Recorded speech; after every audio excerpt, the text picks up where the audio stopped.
홍남기 경제부총리가 재난지원금을 전 국민에게 주는 방안에는 반대한다는 입장을 다시 한번 밝혔습니다. 전 국민 지급을 추진하는 민주당 송영길 대표는 협의 가능성을 열어놨습니다. 어제 국회로 가보겠습니다. 정부 입장에서 전 국민 재난지원금은 그렇게 생각하고 있지 않고요.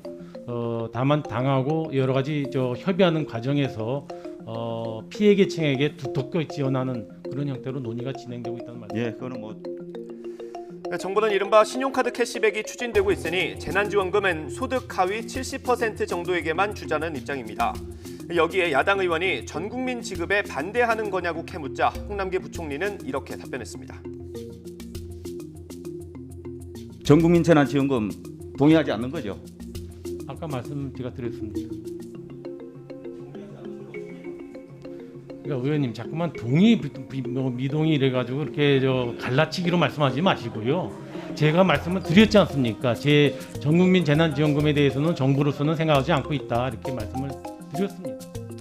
반대인 듯 반대 아닌 답변에는 이유가 있습니다. 여당인 민주당이 전국민 재난지원금을 추진하고 있고 여기에 반기를 드는 양상이 부담스럽기 때문입니다. 당장 정청래 의원이 SNS에 복잡하게 이리저리 돌리지 말고 전 국민에게 지급하라고 지적했습니다. 하지만 송영길 대표는 절충할 여지가 없는 건 아니라면서 협의가 진행되고 있다고 언급했습니다. 우리 당으로서도 당은 이제 전 국민 재난지원금을 주자고 있는데 정부와 계속 그걸 논의 중에 있습니다. 정부는 70% 정도로 한다는데 70%는 안 된다 이런 입장을 가지고 있고 그래서 중간에 절충할 여지가 없는 건 아닌데. 국회 대정부 질문에서는 손실보상법 소급 적용에 대한 질의가 나왔습니다.